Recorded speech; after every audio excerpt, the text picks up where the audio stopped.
What's up, YouTube? Welcome to the Counting Wisdom podcast. I wanted to just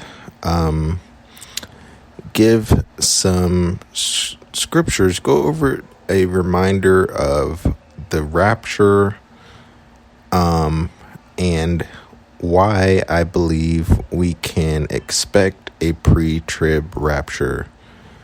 Now, I think it's good to be reminded of these things, often, just because, we can get, concerned about seeing different world events and wonder, well, is Jesus coming? Obviously, the answer is yes, Jesus is coming, but, is there a pre-trib rapture?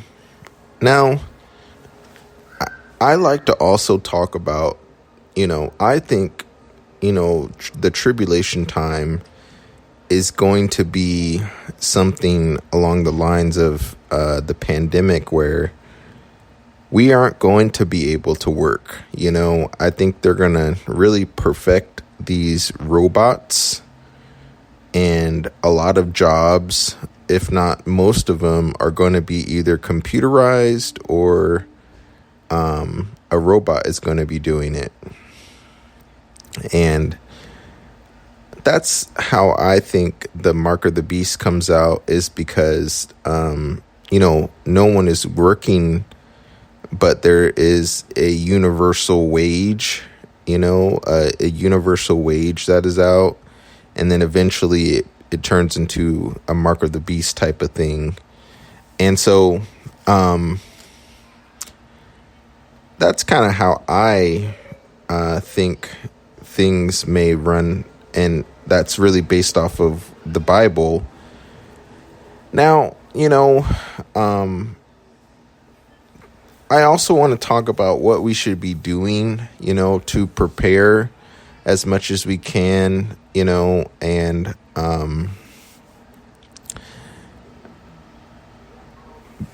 I think that, we can continue to wait and, continue to be right with God. I think definitely keeping the commandments is something that I think is going to be important. And I think that's something that we need to look at as far as the end times. And, now I think it's great to hear a sermon like, hey, all the church is going up in the rapture, and if you're in sin, it doesn't really matter. Well, that's all fine and dandy, to hear a sermon like that. That's encouraging. But, what if God is more selective than we think? Now, I do want to look at a scripture that I think gives hint to that all of the church goes up in the rapture. But, for something like a one-time event that brings people to heaven, you don't want to miss that event. You don't want to miss that. And so we should do our best to, be counted worthy to escape all that will happen and to stand before the Son of Man.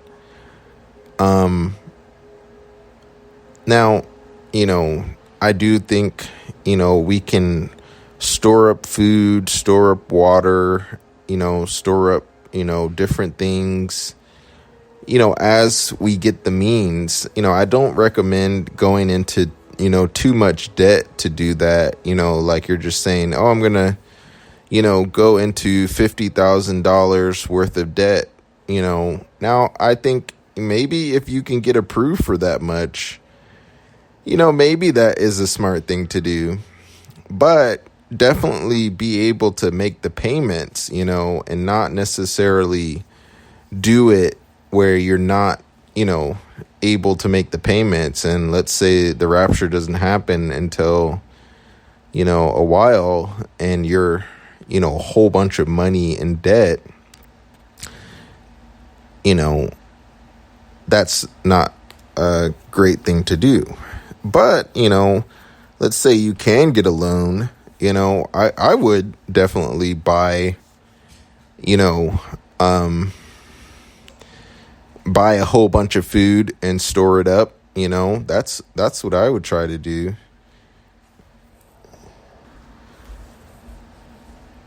So I had to pause it for a second, but storing up food, I think is something smart to do.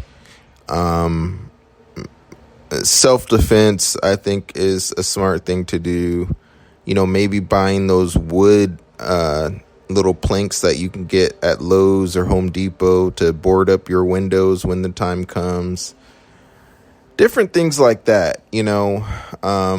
You can get ideas off of the show Doomsday Preppers. I think Amazon, you can buy the season on Amazon. And so getting ideas from them, although I don't know if a lot of them are believers, maybe some of them are too, but some things, may not be, right thing to do. But, I think there is a bit of urgency, but at the same time, there's no super big foundation on, saying, oh, I got to go $50,000 in debt to, buy food. And, there's nothing really to tell us how long we're going to be waiting. And so I know Amazon, you can buy food on Amazon. I think they have a 1-year supply for one person for around $2,000. And then they have different prices. I think Costco on their app or online, you can buy a crate of food. That's a little bit more expensive. And so also maybe some sort of indoor garden type of thing you can do. They have little home kits that you can buy where you can do an indoor garden. But anyway, different things like that I think won't hurt as far as preparing physically. Now, preparing spiritually, Revelation does talk about how, the endurance of the saints is keeping God's commandments, and it gives us instructions that we have to keep God's commandments and, persevere. And so, we have to make sure that we are walking correctly. And thankfully, every day that God doesn't come, we have more time to really get ready, and get more spiritually prepared. And so I think we can definitely use our time wisely. Storing up for yourself treasure in heaven, I think, is important too. Every day that God doesn't come is a day where you can get closer to, storing up your treasure in heaven rather than just, focus solely on this life where you're, buying a car or buying a house and those things. I'm not saying not do those things, but I'm just saying, if you get to heaven and you don't really have, a lot of treasure in heaven, then, you may think twice about, oh man, maybe I should have used my time, Now, I do believe, that throughout all of eternity, you're going to have more opportunities to have treasure. I think that when talking about rewards, I think it's an initial reward that we get at first that, we're going to have. But, I highly doubt throughout all of eternity you can never maybe get something like, if a treasure is some sort of vehicle or something in heaven, I highly doubt that God's going to like ban you for all of eternity from having a personal treasure vehicle that is specially, made for heaven or something like that. I just don't see that happening. But as far as initial rewards, and maybe, on one hand, it's like a treasure where, Jesus mentioned something about our purses never running dry. So like there's like money coming to you for throughout all of eternity, rather than someone else. Maybe they do have to work a 8-hour shift or a 4-hour shift or whatever, however time works up there. Maybe someone else, sort of has to work more to earn, maybe earn their living in eternity, rather than, a reward being, you get, maybe an allocation of money, heavenly money throughout all of eternity. And so I don't know, I've heard a pastor describe eternity as, we're going to be working and earning wages, throughout all of eternity, which, isn't, I agree with that sort of, because, the only thing that is really bad sometimes about working here on this side of heaven is that sometimes we just don't get paid enough, or it's a problem with our physical body where we don't have the energy to work, or, the stamina sometimes. And I don't think those things are going to be present in heaven, but I think one of the rewards would possibly be is that someone who stored up treasure for themselves in heaven maybe doesn't have to work as hard as someone who didn't store up their treasure in heaven. But again, this is kind of speculation. I think there are a lot of scriptures that speak to this, but it's kind of speculation on my end. And so we can't know for sure. But still, nevertheless, Jesus does want us to store up treasure in heaven. And the Bible tells us how to do that. One of the ways, he said, to sell what you have and give to the poor. I don't know if the emphasis is specifically selling what you have, but I think the definite emphasis is giving to the poor. And so I think that Jesus said, if you give a cup of cold water to a righteous man in the name of righteousness, you receive a prophet's reward. And so, to me, that says helping out our fellow brothers and sisters who are on the front lines of, ministry. When a pastor asks for a donation on their TV broadcast or whatever, we're sharing with what we have, sharing with them, because they are doing the work of spreading the gospel. And so these are just some ideas of how we can prepare. And so I don't think when we get home, from work or something, we should just only be, hey, I'm going to sit on the couch or sit on my bed and just zone out and watch movies all day. I do think that, every day that, we should try our best to do something for the Lord.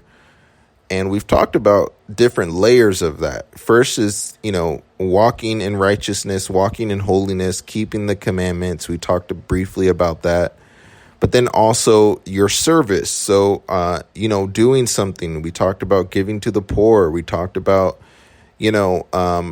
some sort of servant role that you're doing with your life, volunteering at church or serving in the community. And then, preparing physically in some way as far as storing up food, for a pandemic-like event. you know, who is storing up as much as you can, and as much as you can afford. I don't think that we should mismanage our resources. Jesus does look at how we spend money and things like that. And so we shouldn't necessarily, take out $100,000, loan when you don't have the means to pay that back. But, maybe they approve you or something. And so now you have $100,000 and then you spend it, on preparing for, food, those containers that, last 20 years or 30 years or something. Well, I only recommend, doing credit cards or loans or something when you can actually, afford the payment, and pay it back. But I do think that is sort of a smart thing to do. But again, stressing, that you need to work within your means, work with what you have available to you. And so now I want to go to some scriptures on how I believe, there is a preacher of rapture, and I think I'm just going to go from memory off on this particular episode. I was thinking about, pulling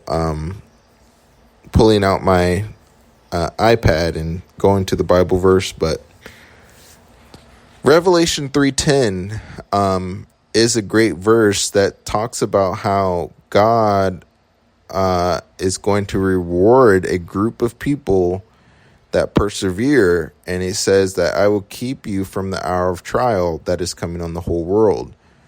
Now, there are some different interpretations of that, but I believe that is an indication that there is some sort of escape from the time of the rapture, of the tribulation, and that being the rapture.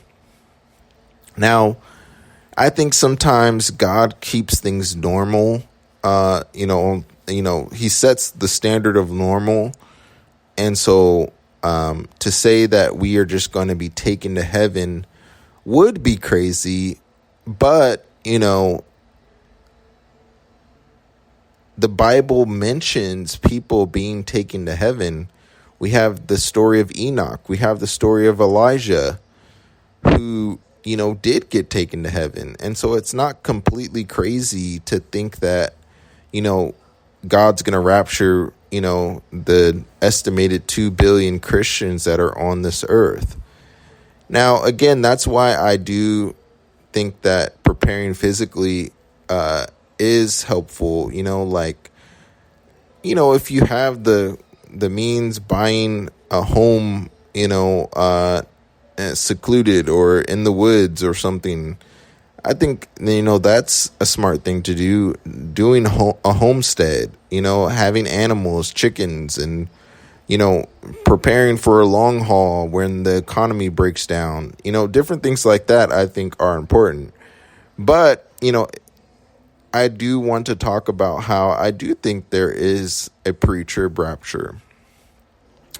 But, I will be frank that, if I do, have the means to maybe buy a 5-acre property or, store up food or, get animals and goats and chickens and, I will do that, but to say that God is going to pre-trib rapture us is not so out of the norm for the Bible. We have the story of Noah. We have the story of Lot, that they were protected from the wrath of God. Now, I think their story shows that God protects them at the last minute. Like Jesus said, it wasn't until Noah entered the ark. And it wasn't even actually when he entered the ark. It was when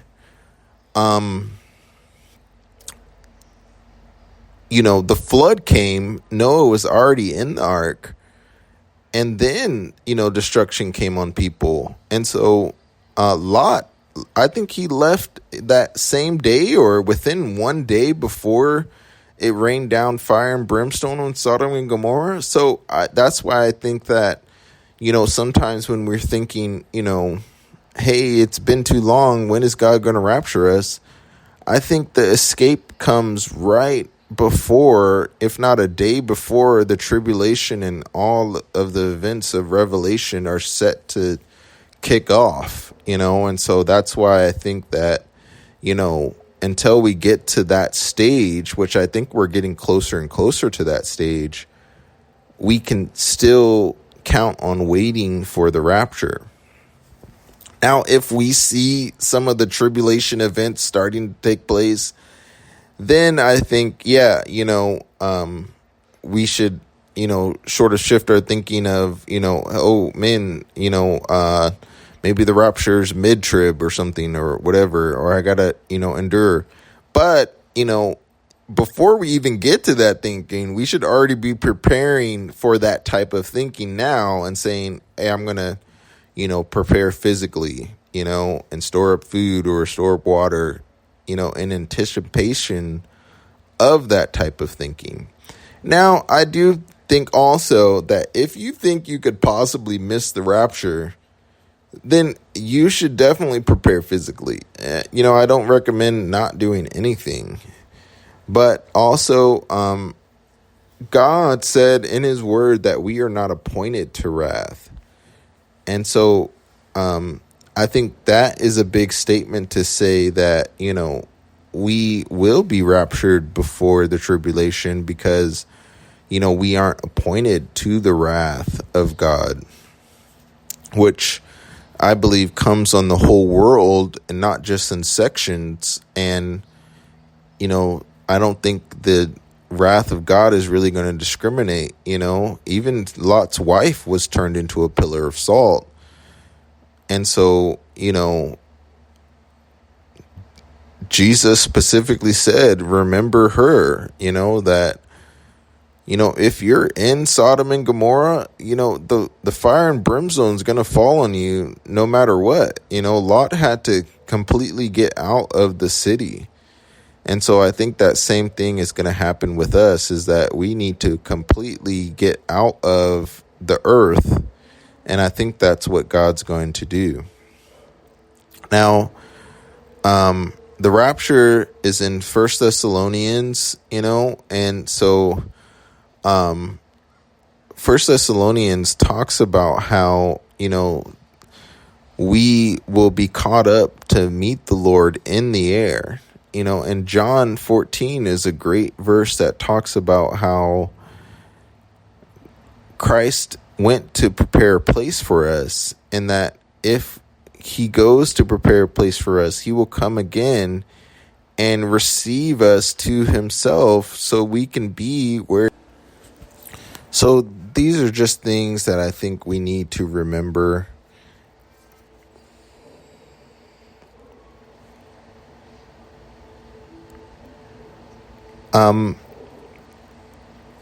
Thanks so much for checking out this podcast today. Hopefully it was helpful to someone. Hopefully you got something from it. And I will talk to you on the next one. See ya.